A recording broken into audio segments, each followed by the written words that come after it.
Kidney শরীরের গুরুত্বপূর্ণ এক অঙ্গ। এটি যদি সঠিকভাবে কাজ করতে না পারে সেক্ষেত্রে শরীরে দেখা দেয় নানা ধরনের সমস্যা। তাই কিডনির যে কোনো সমস্যাকে অবহেলা করা উচিত নয়। আবার কিছু বদঅভ্যাসের কারণে কিডনি বিকল পর্যন্ত হতে পারে। আসুন জেনে নিই যেসব বদঅভ্যাসের কারণে কিডনি বিকল হতে পারে। ব্যথানাশক ওষুধের অতিরিক্ত ব্যবহার। এটি আমাদের অনেকেরই জানা যে ব্যথানাশক ওষুধ শরীরের ক্ষতি করে থাকে। আপনি হয়তো জানেন না যে এটি আপনার কিডনিকে নষ্ট করে দেওয়ার মতো ক্ষতি করতে পারে। এই ওষুধ NSAID নামক প্রদাহ বিরোধী, যার মধ্যে রয়েছে আইবুপ্রোফেন ও অ্যাসপিরিন। আর এগুলো কিডনিতে রক্তপ্রবাহ হ্রাস করে এবং দাগ সৃষ্টি করে সরাসরি অঙ্গের জন্য বিষাক্ত হিসেবে কাজ করতে পারে।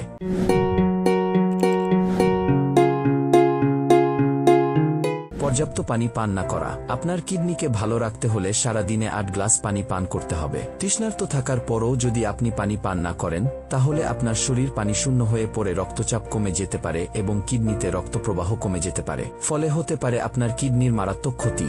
অতিরিক্ত মদ্যপান করা। অ্যালকোহল আমাদের শরীরকে পানি শূন্য করে ফেলে, ফলে কিডনির স্বাভাবিক কাজ ব্যাহত হয়। বেশি অ্যালকোহল পান করলে রক্তচাপও বেড়ে যায়। এটা কিডনির জন্য ক্ষতিকর। আমরা জানি অ্যালকোহল লিভারের ক্ষতি করে।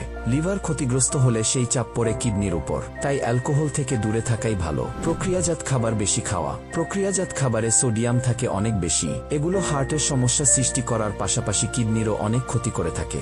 শরীরে বেশি পরিমাণে সোডিয়াম গেলে প্রস্রাবের সঙ্গে বেশি ক্যালসিয়াম বের হয়, আর এর ফলে কিডনিতে পাথর হওয়ার ঝুঁকি থাকে। অনিয়ন্ত্রিত রক্তচাপ। উচ্চ রক্তচাপ আমাদের পুরো শরীরের জন্যই ক্ষতিকর। উচ্চ রক্তচাপ অনিয়ন্ত্রিত হওয়ার কারণে আপনার কিডনির দিকে পরিচালিত রক্তনালীগুলোকে ক্ষতিগ্রস্ত করতে পারে। পর্যাপ্ত না ঘুমানো।